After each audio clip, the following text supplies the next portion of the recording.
La República Argentina, ubicada en el extremo sur de Latinoamérica, tiene, sin contar sus tierras antárticas, casi 2.800.000 kilómetros cuadrados, 9 veces la superficie de Italia.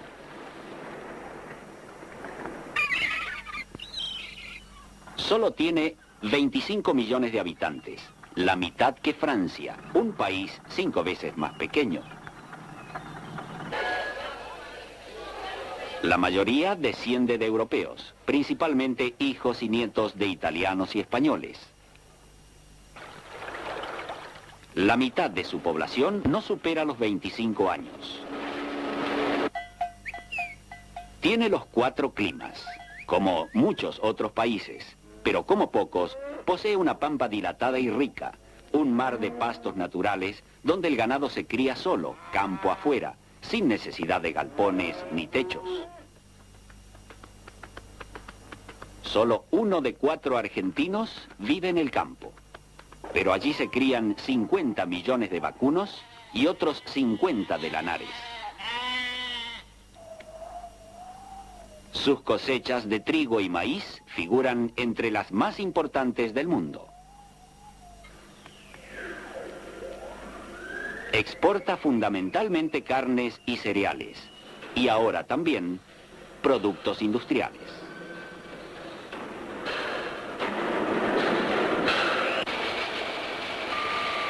Desde 1943, el Producto Bruto de su industria es superior al agropecuario. Su producción automotriz es la 12ª del mundo. 1 de cada 5 familias tiene automóvil. Buenos Aires, su capital, está entre las 10 ciudades más importantes del mundo. Sus casi 8 millones de habitantes se aproximan a la población de París. Su porcentaje de analfabetismo figura entre los más bajos del mundo. La educación es obligatoria y gratuita hasta los 14 años. Funcionan en todo el país más de 2 millones de televisores y circulan casi 2.000 diarios. Argentina tiene más médicos por habitante que Estados Unidos. La expectativa de vida al nacer es de 64 años, la misma que en Alemania. Pero lo más importante de un país no puede medirse en cifras. Lo más importante es su voluntad de nación independiente. La historia que vamos a narrar es la crónica de su lucha por la libertad y la justicia.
Libertad y justicia.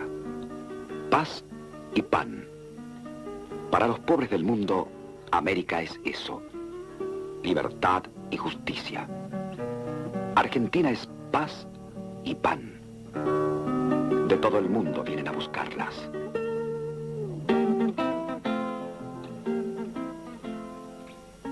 Aquí las vacas son gordas. El país también. Argentina vende carne y cereales. Compra todo lo demás. Vende el cuero. Compra los zapatos. No hay chimeneas. Solo estancias. No hay caballos de fuerza. Pero sí toros de exposición. Del puerto salen barcos con trigo y baby beef. Al puerto llegan barcos con mármoles de Carrara y sombreros de París. Y también barcos cargados de inmigrantes. Inmigrantes que viajan en tercera porque no hay cuarta. Hablan en gringo, pero quieren lo mismo que el gaucho Martín Fierro. Pan y libertad. Vienen de las rías de Galicia, de las duras aldeas de Sicilia y de Calabria, de las costas de Dalmacia. Vienen en pos de una aventura que tiene delante una esperanza y detrás una tristeza. Allá lejos quedan sus padres, sus abuelos, sus enfermos. Y las navidades en la nieve, y los cuentos de invierno en sus hogares. Llegan con sus bultitos de ropa, con sus pobres baúles. Pan y paz. Eso esperan. El país es una hermosa vidriera, pero ellos están del lado de afuera.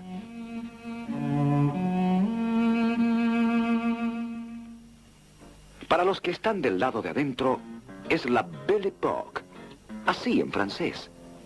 Todo viene de Europa, hasta las palabras. Argentina es el granero del mundo, pero en el granero no pueden vivir muchas personas. Y el país crece. Crece con cada barco que llega, con cada argentino que ama. Muchos no comprenden que del otro lado de la vidriera también está la Argentina. Creen que Dios es criollo y estanciero. Los inmigrantes que fueron la ilusión son también la desilusión. La esperanza, pero también el resentimiento. Rencor de gauchos desplazados por esos gringos. Recelos de señores contra plebeyos. De criollos contra extranjeros. Entre esos extranjeros hay sindicalistas y anarquistas, sin más bandera que la Internacional, que lanzan sus gritos de rebeldía y amargura. Su protesta es negra como el extremismo, roja como la sangre que se derrama los 1 de mayo. Pero el temporal no solo viene de las izquierdas y de los extranjeros. La protesta decisiva viene de los argentinos. Su partido se llama Unión Cívica Radical. Su caudillo, Hipólito Yrigoyen. Su gran magnetismo personal lo convierte en el líder de las nuevas clases. Negándose a participar en las farsas electorales, obliga a los conservadores a ceder. A esos hombres que, pese a todas sus fallas, habían hecho un país, que habían levantado pueblos enteros, que construyeron escuelas por todas partes, que trazaron caminos y ferrocarriles. Es un conservador, el presidente Roque Sáenz Peña, quien tiene el coraje y la visión histórica de dictar en 1912 la ley del voto secreto y universal, aun sabiendo que ella iba a traer lo que en definitiva trajo el triunfo de las masas populares. La Argentina nunca más sería la misma. La nueva Argentina toma forma política. Irigoyen es el primer presidente elegido libremente por todos los argentinos que quieren votar. En 1916, junto a Irigoyen, la clase media entra en la Casa de Gobierno. Los argentinos sin fortuna, los hijos de inmigrantes, no solo pueden hacerse la América, sino también llegar a diputados, a ministros, a presidentes.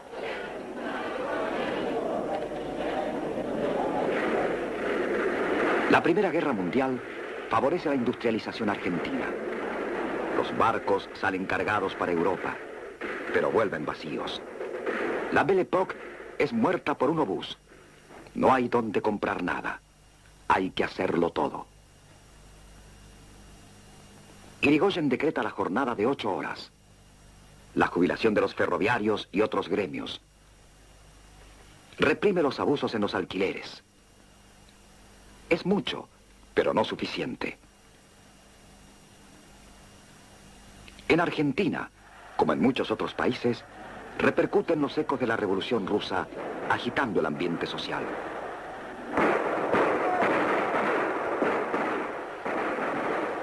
Las huelgas son contagiosas. El crecimiento hace más dura que nunca la batalla de los salarios y la justicia. El enfrentamiento entre las clases privilegiadas y los trabajadores se acentúa. Argentina y el mundo viven horas de convulsiones políticas y sociales. Para la clase terrateniente, Irigoyen es la chusma. Para el proletariado anarquista y socialista, un burgués. Así, en medio de grandes contradicciones, Irigoyen termina su primera presidencia. En 1922, entrega el gobierno a su sucesor, Marcelo T. de Alvear.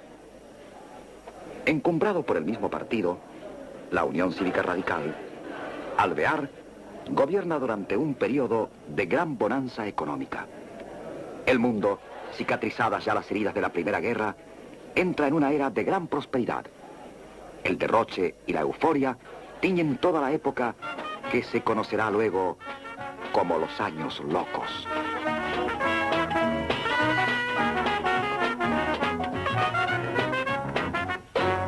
En 1928, Irigoyen, nuevamente elegido por el pueblo, retorna a la Casa de Gobierno, esta vez doblando en votos al contubernio.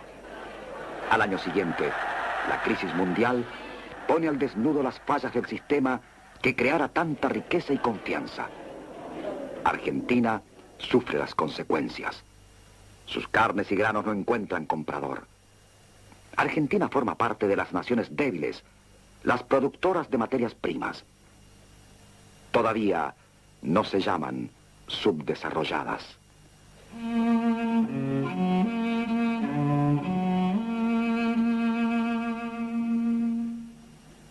Pero el caudillo está viejo para enfrentar la crisis. Está viejo y se queda solo. Él, que fuera bandera de mayorías. El pueblo también se queda solo. La libertad no basta. Hace falta la justicia y se pierde todo.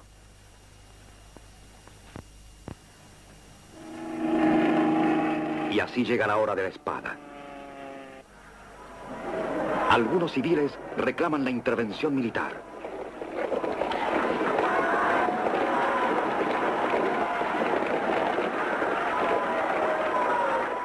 La mayoría del ejército es legalista, pero cuando una minoría sale, nadie se opone. Irigoyen no quiere sangre y se entrega sin pelear. Y sin pelear, los soldados entran en la Casa de Gobierno. La revolución de 1930 corta de un tajo la aparente incapacidad de la democracia para solucionar la crisis económica. Y viene el revanchismo. La casa de Irigoyen es saqueada. Hay vencedores y vencidos.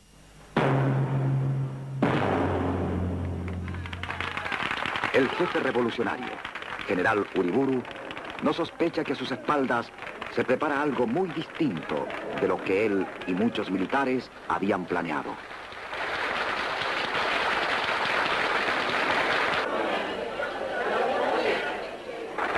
El fraude vuelve a instalarse, igual que antes, y el general Justo asume la presidencia.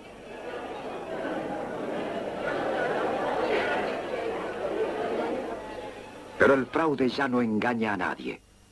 Los funerales de Irigoyen son una afrenta al régimen.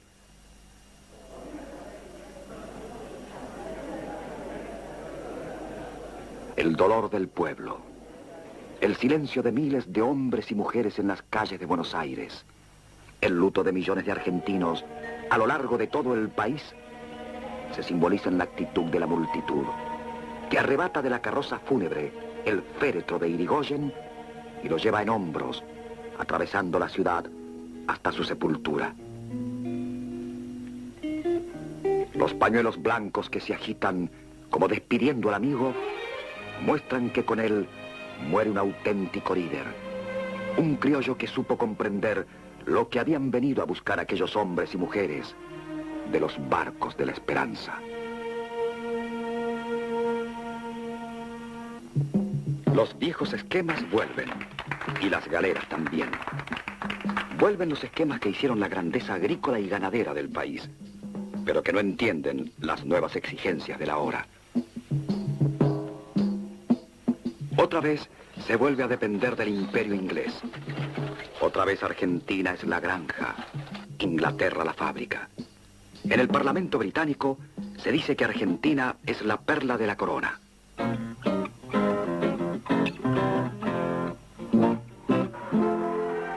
Por la fuerza se quiere volver al país de las vacas. Las huelgas son reprimidas sin piedad.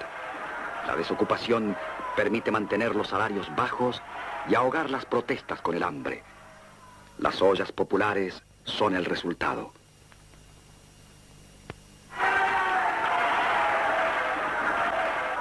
El pueblo desunido, sin líderes aglutinantes, enfrenta anárquicamente al sistema. Por un lado, las corrientes nacionalistas, que desfilan con el brazo en alto para reclamar por la patria entregada. Por el otro, las corrientes obreras, que desfilan con el puño en alto pidiendo justicia. Patria y pueblo parecen cosas distintas.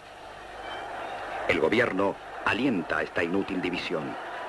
Los argentinos se hacen pro-nazis o pro-comunistas, sin tener en realidad nada de nazis ni de comunistas. Todos quieren patria y pueblo. La síntesis. Pero así como la Primera Guerra Mundial liquidó la Belle Époque, la Segunda termina con las potencias coloniales europeas. Argentina deja de pertenecer a un imperio ya inexistente. Pero aquí el gobierno no se da cuenta del cambio. En la Cámara de Comercio británica se siguen proclamando candidatos. Y así los gobiernos se suceden. Y los errores también. Pero los errores no vienen solos. El país es empujado a buscar soluciones. Cualquier solución, aunque no sea la ideal. El ejército decide terminar con esta situación.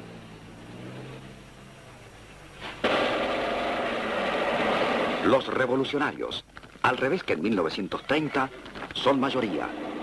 Pero a pesar de eso, no pueden evitarse algunos enfrentamientos armados.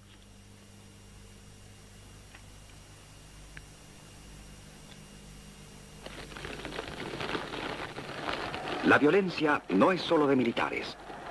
Mucha gente se vuelca en las calles. El incendio de los transportes ingleses es un símbolo de lo que la mayoría del pueblo quiere: eliminar la dependencia económica colonial.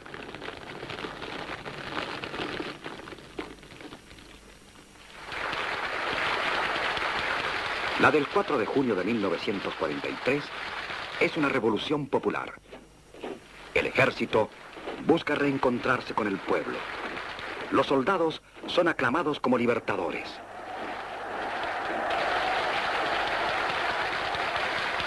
Con la revolución muere toda una época y comienza otra distinta. El balcón de la Casa de Gobierno se decide a mirar al pueblo.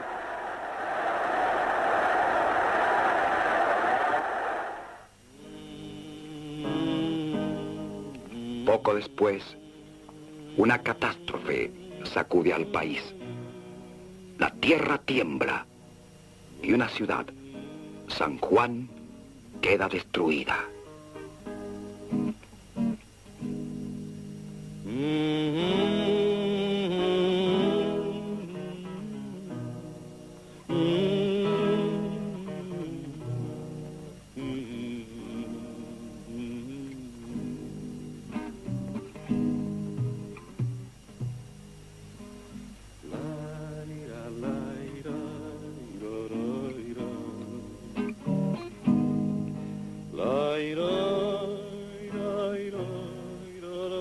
$7.000 muertos piden sepultura y decenas de miles de sobrevivientes lo exigen todo: ropa, sangre, alimentos, techos.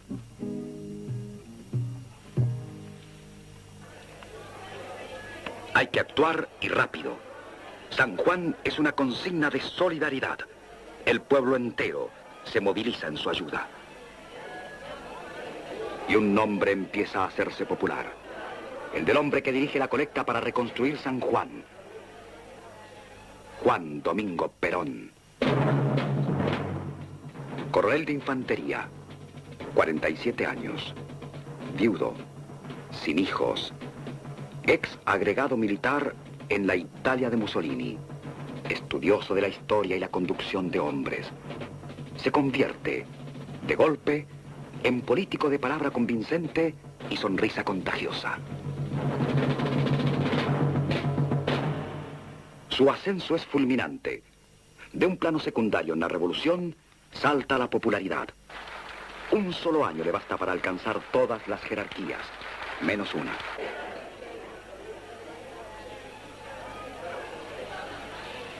Primero, crea la Secretaría de Trabajo y Previsión, destinada a convertirse en la mayor fuerza de apoyo del movimiento revolucionario y del propio Perón. Luego, jura como ministro de guerra. Poco tiempo después, como vicepresidente, reteniendo todos los cargos.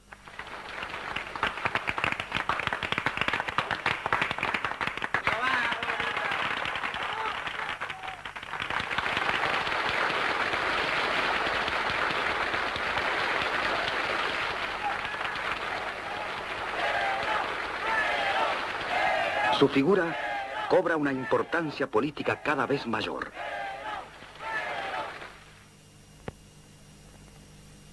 La revolución, dispuesta a escuchar los pedidos de los más necesitados, comienza a reemplazar los antiguos conventillos con nuevas barriadas obreras.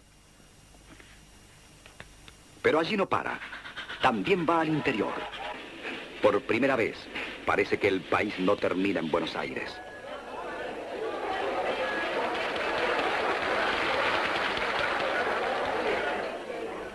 El peón de campo, el gran olvidado, consigue ahora su estatuto.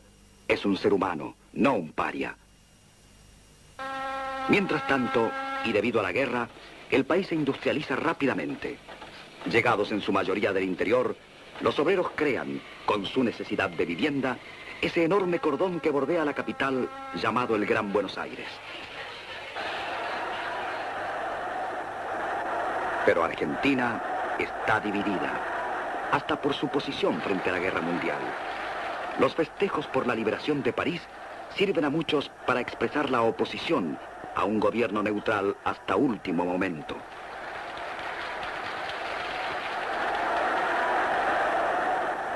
Los estudiantes son la punta de lanza de las corrientes liberales. Cuando el gobierno de la revolución expulsa a los profesores opositores, los estudiantes toman las universidades, piden libertad. Los trabajadores piden justicia.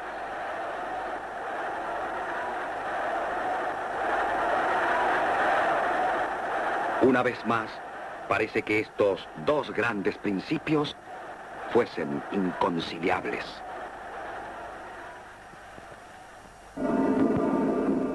Una figura va a sumarse significativamente a esta discordia.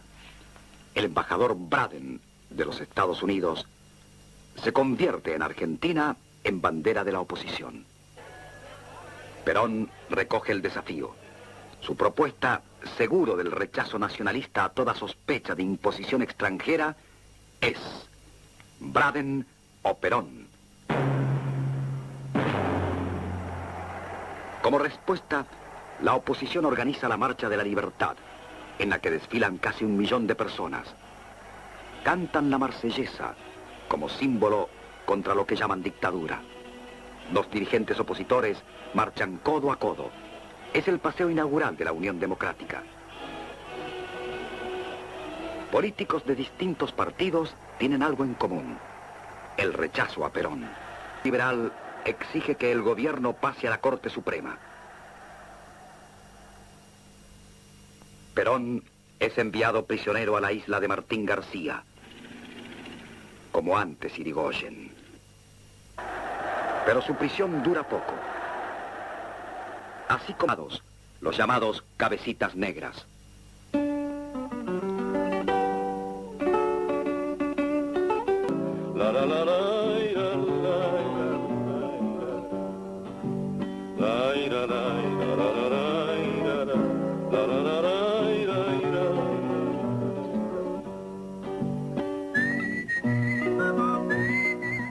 Son los hijos, los nietos de los que habían luchado por la libertad del país.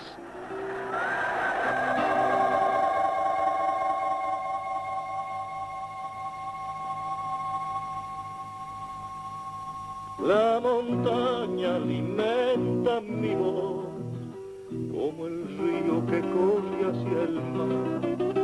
Alma mía, fugitiva, golondrina de mi corazón. Busco al fondo de la calle un cerro, pero encuentro el cielo y nada más.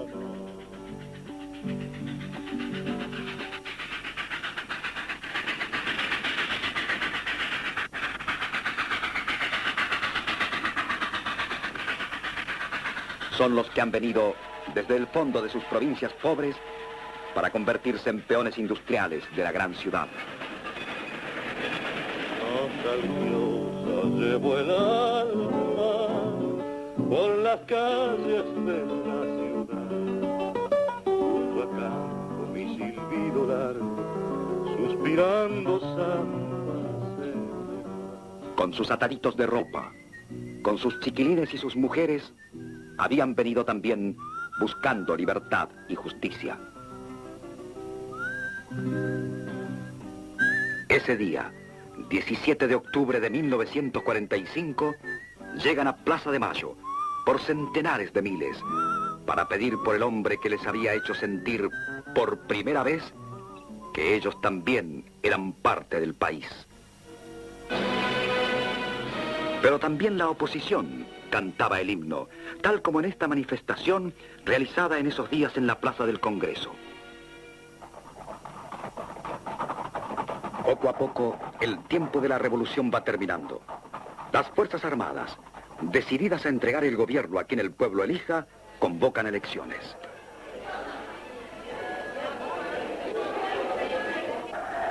El coronel no tiene partido, pero sí partidarios, con dirigentes disidentes del radicalismo y socialismo, y sobre todo con líderes sindicales, crea el Partido Laborista y enarbora las banderas tomadas a Irigoyen. La Unión Democrática, en cambio, es un conglomerado de partidos donde la unidad solo está dada por la oposición a Perón.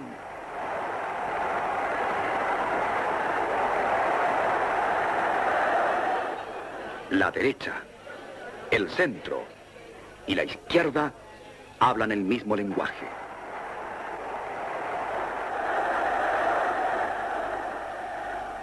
El eslogan del Partido Laborista es rotundo: una nueva conciencia en marcha.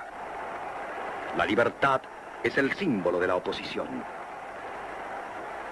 pero es también la señal de la división. El eslogan de justicia se enfrenta al de libertad. Perón habla de justicia social. El radical Tamborini, candidato a presidente por la Unión Democrática, habla de libertad.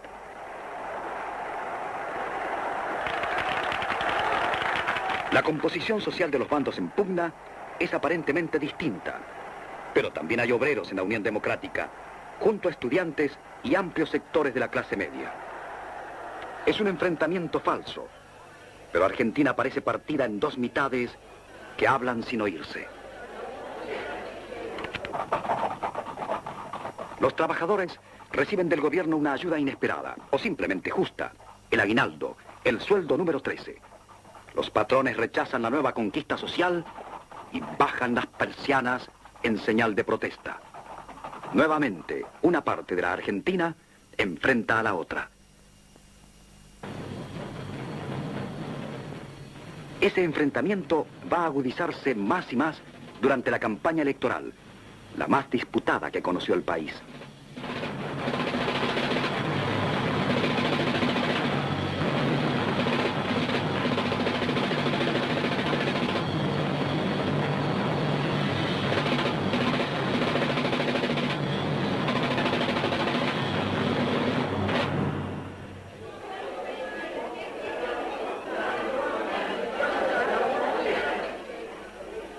Y así, el 24 de febrero de 1946, se llega a las urnas.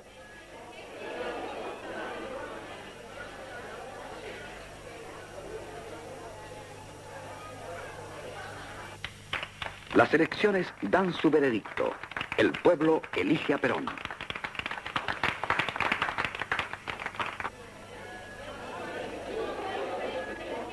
Las cifras muestran la verdad. Hay casi tantos argentinos de uno como de otro lado, pese a la tremenda división que se plantea. Apenas 300.000 votos de diferencia convierten al coronel en presidente.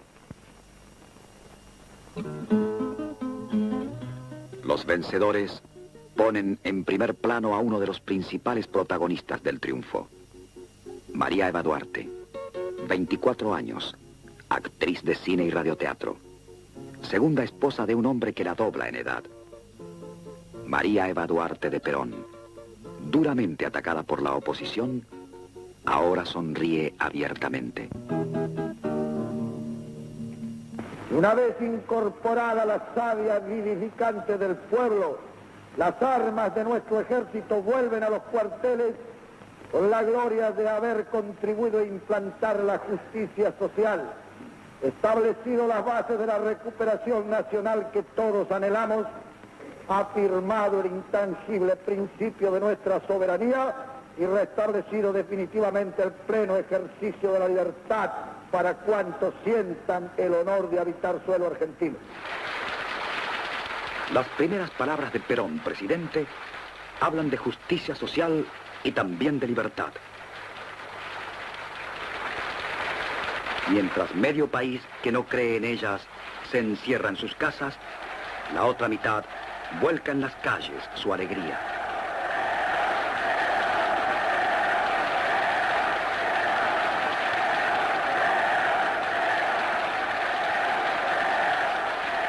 El obrero, el empleado, el descamisado, el cabecita negra, entra en la casa de gobierno.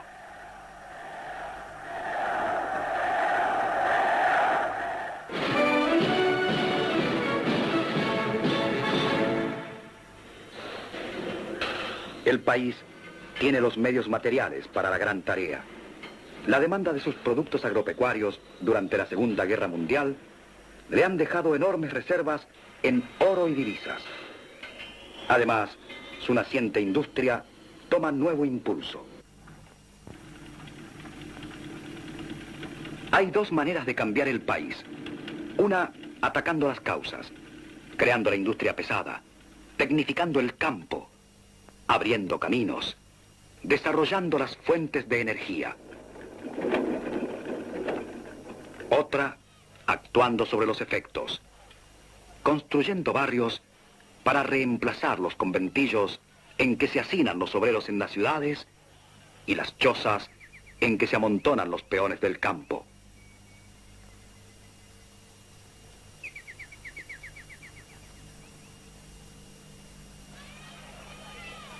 Perón elige la última. A lo largo de todo el país, construye colonias de vacaciones, escuelas, viviendas obreras, aeródromos. Las obras son su cartel. Su lema es: mejor que decir es hacer, mejor que prometer es realizar.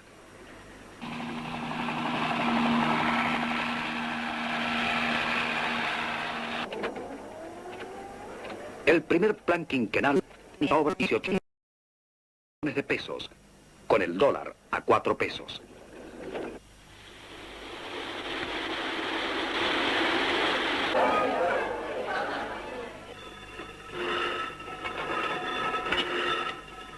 Como Irigoyen, desarrolla la industria liviana, pero no da las bases para la industria pesada. Se fabrican más heladeras, más radios, más lavarropas, pero al mismo tiempo, el país compromete sus divisas para comprar, afuera, materias primas y energía que tiene dormidas en su propio suelo.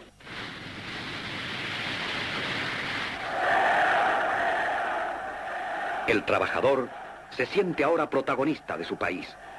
El 1 de mayo deja de ser una jornada de lucha para convertirse en un día de fiesta. Hoy es la fiesta del trabajo, unidos por el amor de Dios, al pie de la bandera sacrosanta, podemos defenderla con honor.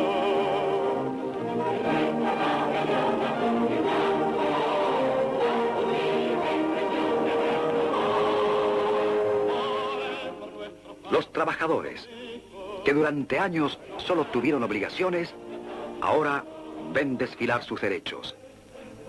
Y esos derechos no se quedan en el papel, ni son simples carrozas alegóricas.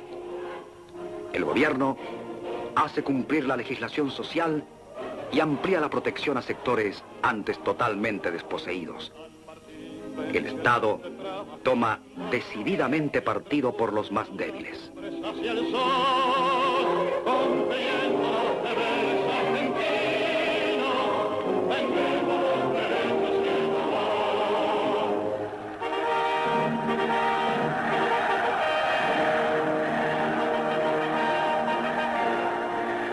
Las banderas rojas ya no se ven.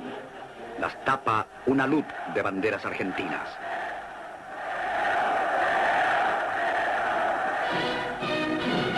El símbolo de la bandera se extiende a la economía.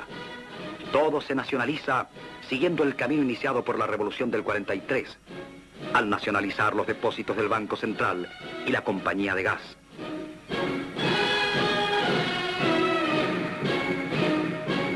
La culminación de esa política es la compra de los ferrocarriles.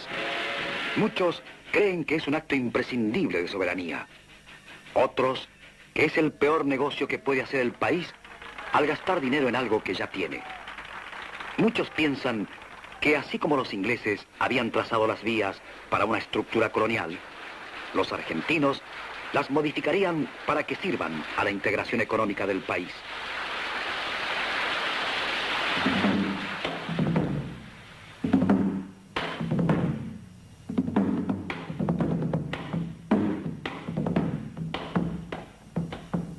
El 1 de marzo de 1948, Perón convoca al pueblo a una manifestación en la Plaza del Retiro para celebrar la compra de los ferrocarriles.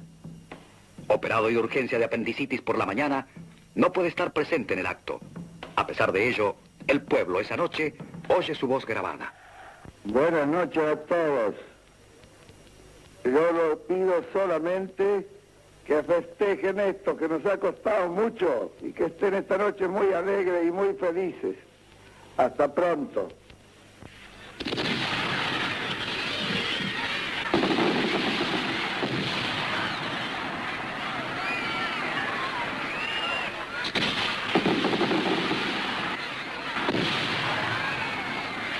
Los ferrocarriles se compran, pero el trazado de las vías no se cambia. Las causas siguen sin atacarse.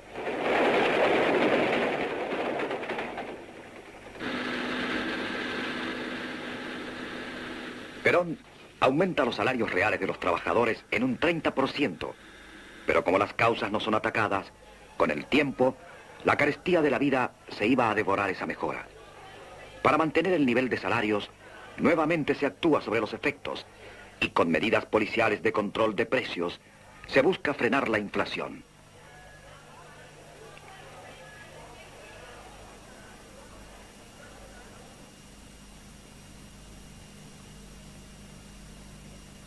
Mientras tanto, en otras tierras, el conflicto internacional se ahonda y el mundo se divide en dos mitades aparentemente inconciliables.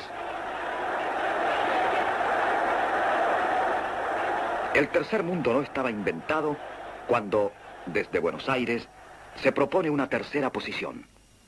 La labor para lograr la paz interior debe consistir en la anulación de los extremismos capitalistas y totalitarios, sean estos de derecha o de izquierda. La labor para lograr la paz internacional debe realizarse sobre la base del abandono de ideologías antagónicas y la creación de una conciencia mundial de que el hombre está sobre los sistemas y las ideologías, no siendo por ello aceptable que se destruya la humanidad en holocausto de hegemonías de derecha o de izquierda. Perón hace desde Buenos Aires un diagnóstico ideológico, pero en realidad los países estaban y siguen divididos en dos grupos fundamentales: países industriales y países productores de materia prima.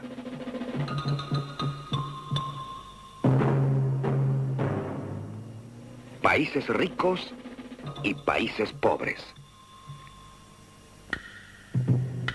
Mientras el mundo sigue convulsionado, aquí el pueblo se vuelca a los deportes.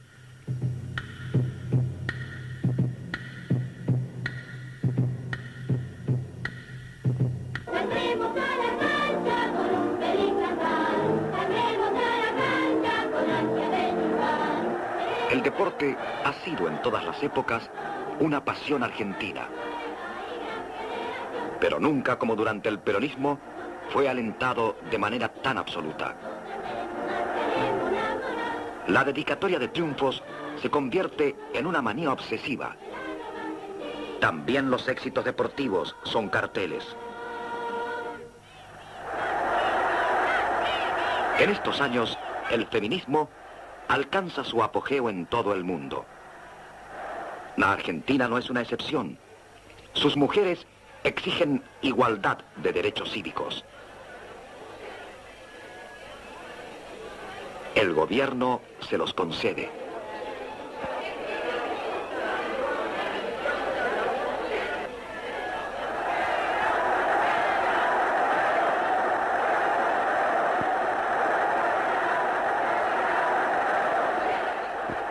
Día a día, el personalismo se acentúa. El laborismo ya se llama Partido Peronista. Es evidente que su único líder es Perón, pero la Constitución argentina no permite la reelección presidencial. El gobierno propone entonces su reforma. Entiende que 6 años son pocos para instaurar la justicia social. Los antiperonistas piensan que 12 años son demasiados para vivir sin plena libertad. Una vez más, Argentina queda enfrentada. Las elecciones convocadas para la reforma constitucional terminan con el triunfo del peronismo, y por mucho mayor margen que en 1946.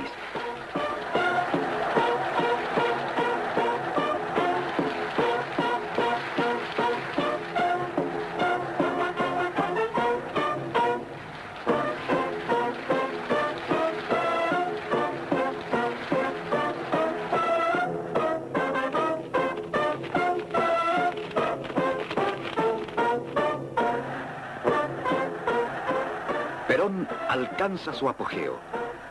Asegurada su reelección por la nueva Constitución y aumentado su caudal político con el voto femenino, espera con tranquilidad el fin de su primera presidencia, sabiendo que la nueva elección sería un plebiscito.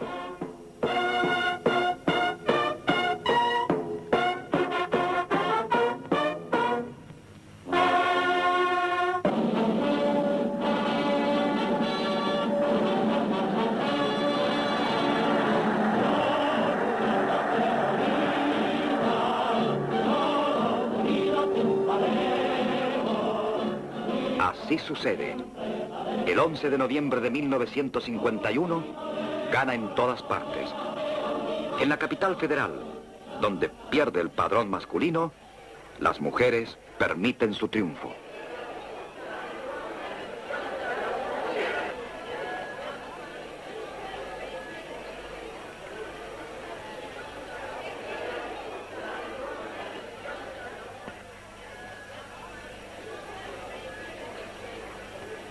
Perón dirá más tarde: gané la primera elección con los hombres, la segunda con las mujeres, la tercera la ganaré con los niños.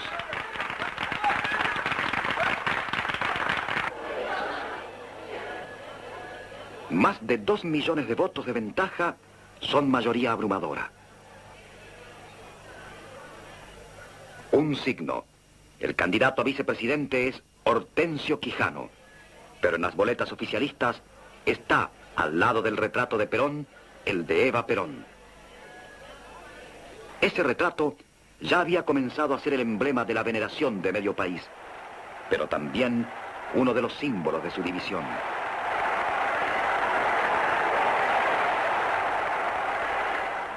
Y observar y hacer observar fielmente la Constitución Nacional. Si así no lo hiciere, Dios y la nación me lo demandan.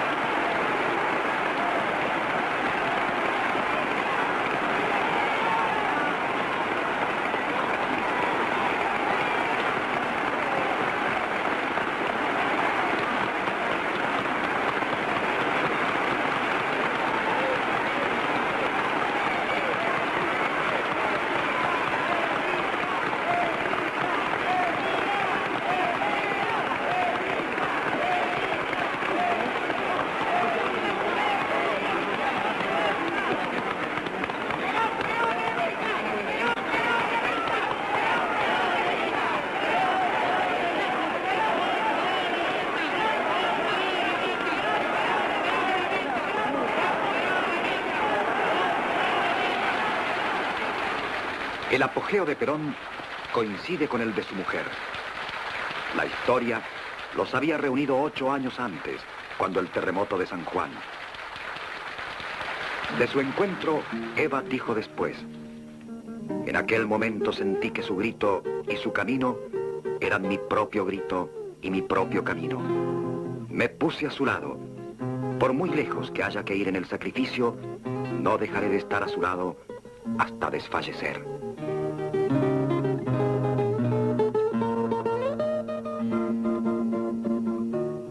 Y su camino la llevará de ser la quinta hija de un hogar humilde en la provincia de Buenos Aires, de perder el padre a los 7 años, de vivir en pobres pensiones de la capital, de oscura actriz de cine y radioteatro, hasta recibir honores de reina en Europa. En España, durante 2 semanas, es aclamada por el pueblo. El caudillo la condecora con la mayor distinción de su país, la Orden de Isabel la Católica.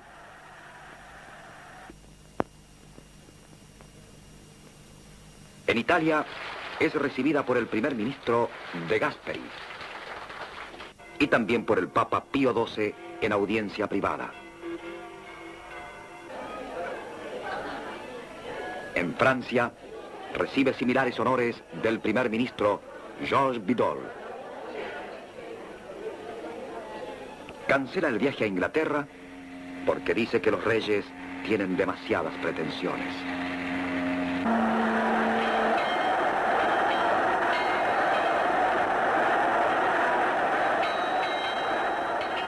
Vuelve triunfante.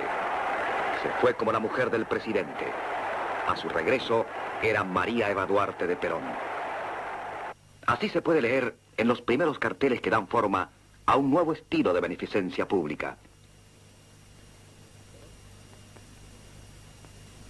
Perón había terminado con la antigua sociedad de beneficencia. La Fundación María Eva Duarte de Perón tendrá en adelante el monopolio de la asistencia social y será el único timbre que podrán tocar los necesitados. Nunca se repartieron tantos juguetes, tanto pan dulce, tantas ropas, ni tantos retratos.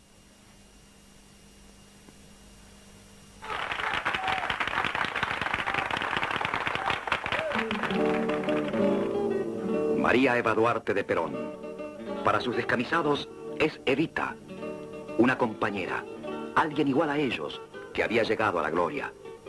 María Eva Duarte, para los antiperonistas, alarmados al ver que en las escuelas enseñan a leer a sus hijos con un libro que ella había escrito, es el símbolo del resentimiento y el odio de clases que divide al país.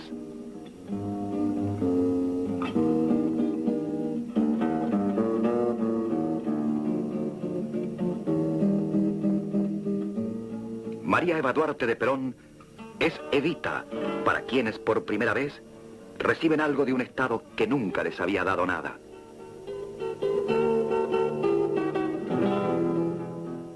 María Eva Duarte es para otros el símbolo de una caridad usada para fines políticos. Eva Perón es para muchos la encarnación de las mayores virtudes del peronismo.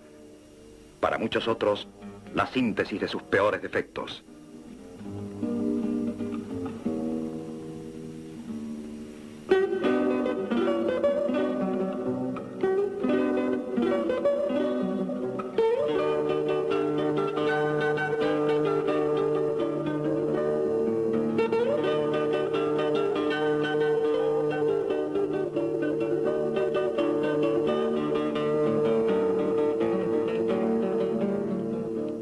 La división se ahondará aún más cuando el 22 de agosto de 1951, en el Cabildo Abierto del Justicialismo, es propuesta para la vicepresidencia.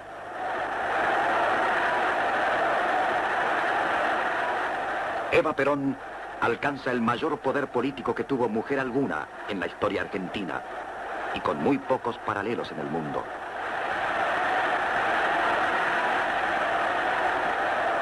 La Confederación General del Trabajo propone como fórmula presidencial Juan Perón, Eva Perón.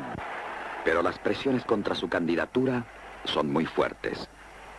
El odio que en muchos su figura despierta es profundo.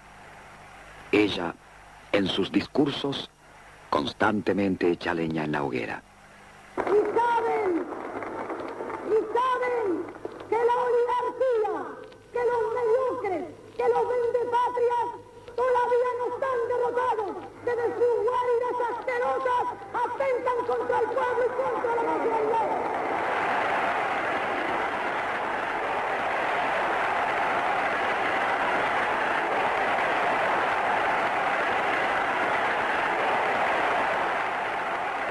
Las presiones dentro y fuera del oficialismo la llevan a renunciar.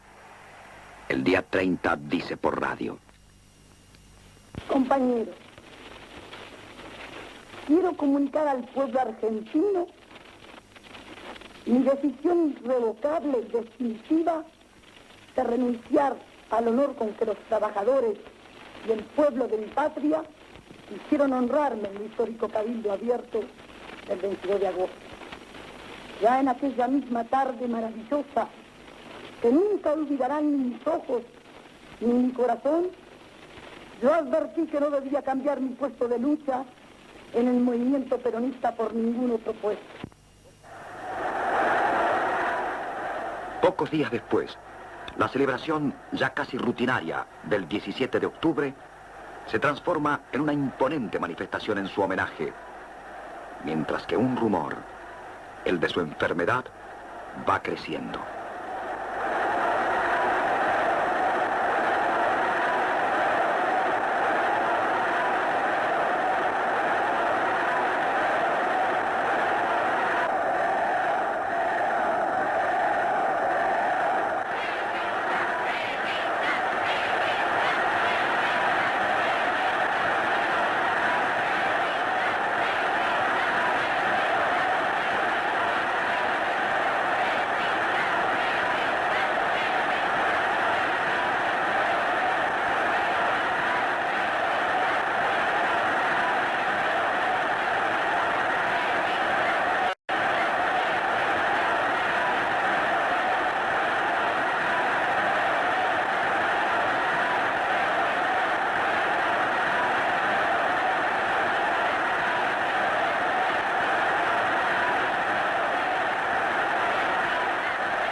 hago público mi gratitud y mi profundo agradecimiento a esa mujer incomparable de todas las horas.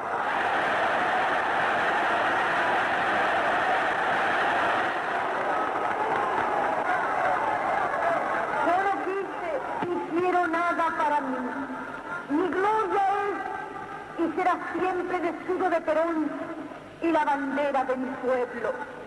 Y aunque dejen el camino jirones de mi vida, yo sé que ustedes recogerán mi nombre y lo llevarán como bandera a la victoria.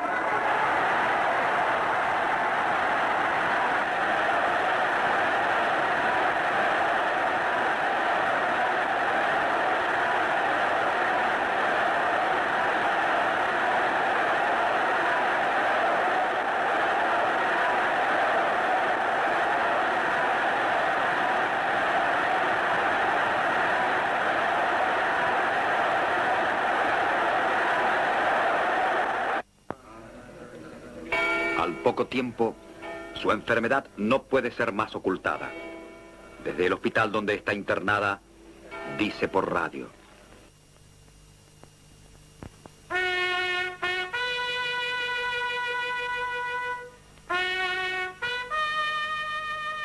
tenía 32 años.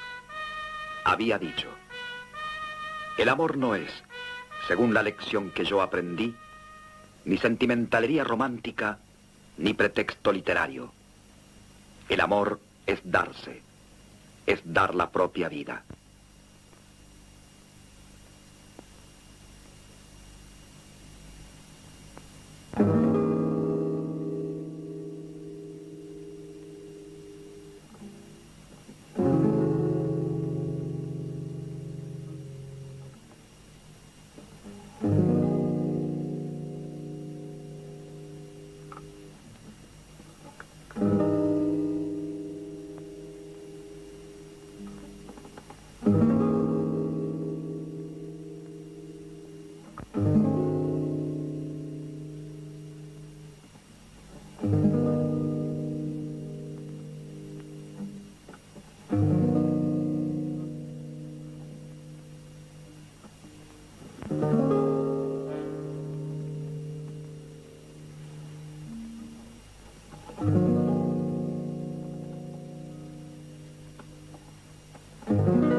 Durante 2 semanas, centenares de miles de hombres y mujeres esperan pacientemente de día y de noche, bajo el sol y la lluvia, para poder acercarse al rostro de Evita. De la Secretaría de Trabajo y Previsión, donde había tenido su despacho y donde fue primero velada, el féretro es trasladado al Congreso Nacional para recibir los honores de presidente en ejercicio que el gobierno decretó en su homenaje.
Desde el Congreso, sus restos son trasladados a la Confederación General del Trabajo para aguardar allí el monumento que se levantaría en su memoria.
En los últimos tiempos, el presidente no quiere escuchar más que elogios. Un cordón de incondicionales le nubla el horizonte, haciéndole ver todo color de rosa. Hasta los días lindos son días peronistas.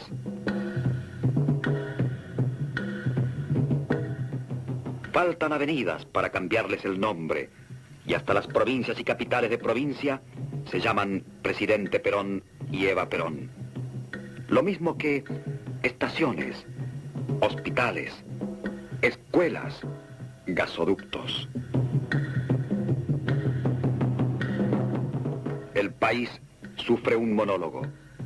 La radio y la prensa son un monopolio oficialista.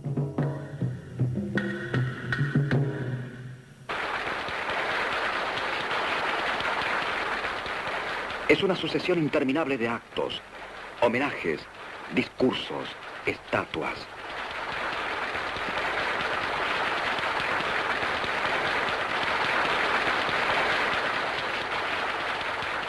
La prensa no oficialista tiene que refugiarse en la clandestinidad. No estar de acuerdo con Perón es automáticamente ser un enemigo de la patria.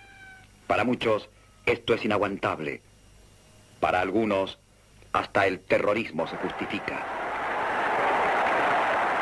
Y son argentinos los que ponen en plena Plaza de Mayo, el 1 de mayo de 1953, bombas que explotan entre la multitud, entre argentinos.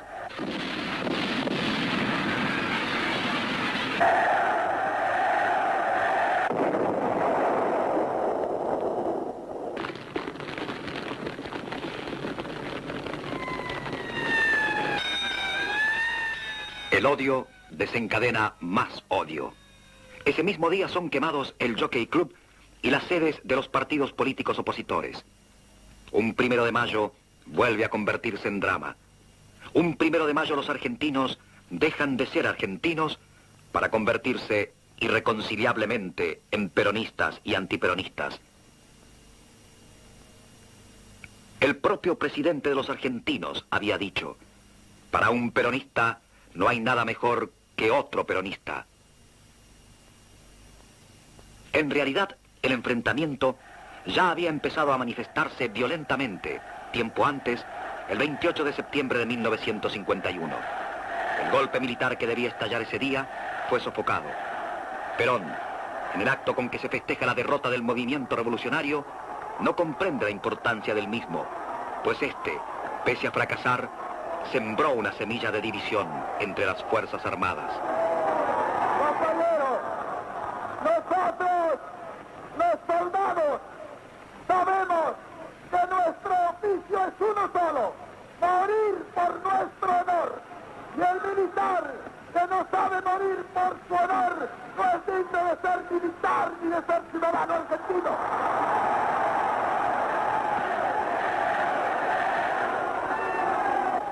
Por eso, compañeros, desde este balcón y desde esta plaza de los grandes hechos nacionales, Damos gracias en nombre de la República a esos nobles soldados que hoy pusieron su pecho en la defensa contra los traidores y contra los vendepatrias.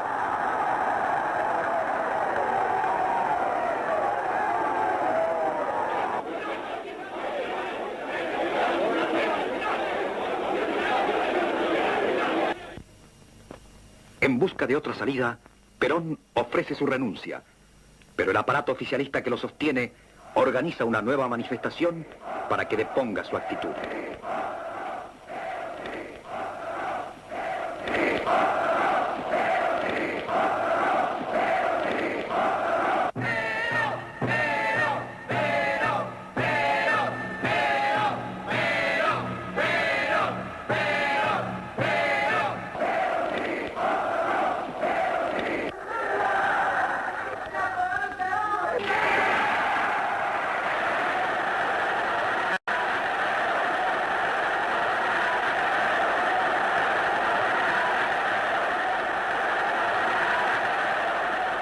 El 31 de agosto de 1955, Perón, en esta misma Plaza de Mayo que tanto dolor presenció, en lugar de llamar a la paz, pronuncia frases que ahondan aún más el abismo. Con las mismas palabras del 45. A la violencia le hemos de contestar con una violencia mayor. Y cuando uno de los nuestros caiga, caerán 5 de los de ellos. Y eso lo hemos de conseguir persuadiendo y si no a palos.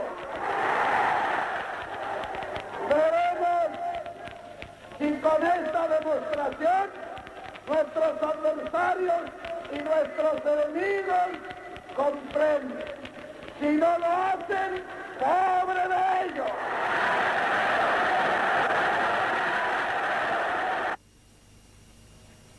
Dos semanas después, los hechos contestan a las palabras.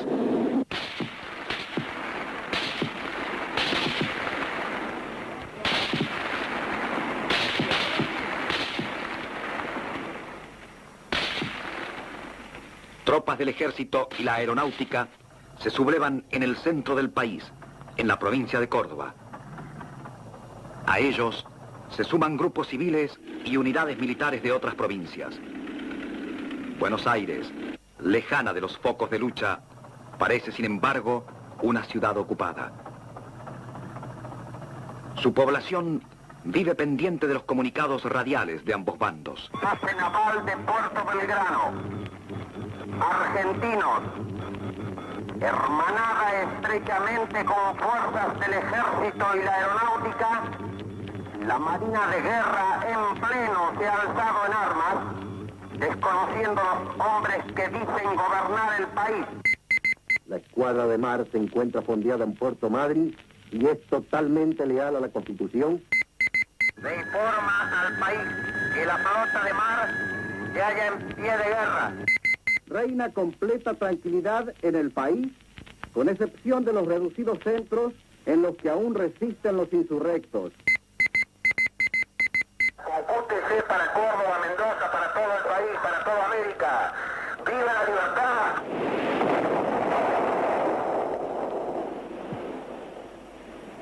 La flota de mar, en rebeldía, cañonea los depósitos de combustible del puerto de Mar del Plata y luego pone rumbo a Buenos Aires, a la que amenaza bombardear si el gobierno no se rinde.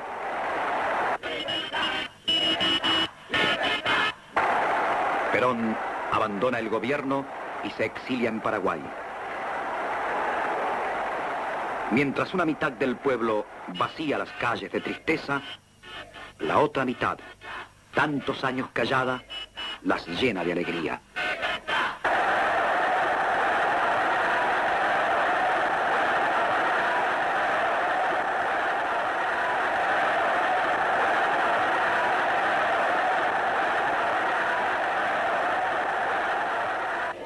La revolución, encabezada por el general Eduardo Lonardi y el contraalmirante Isaac Francisco Rojas, llega en triunfo a la capital.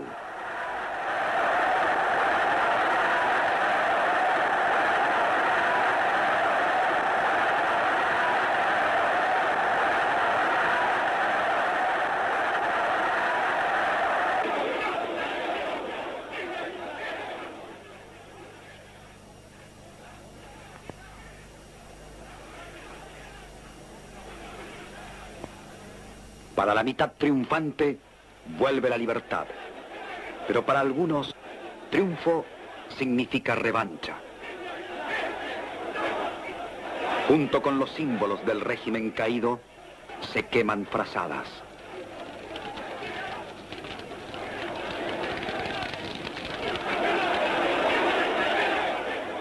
Se queman porque dicen Fundación María Eva Duarte de Perón. Se queman a pesar de que el líder de los triunfadores, General Lonardi, investido presidente de la República, dirigiéndose al pueblo reunido en Plaza de Mayo para festejar la victoria de la revolución, proclama: porque en esta revolución no habrá ni vencedores ni vencidos.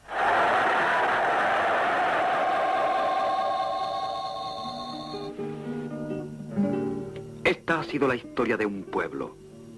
Una historia que puede repetirse mientras existan quienes no comprendan que nada se puede sostener sin libertad para todos.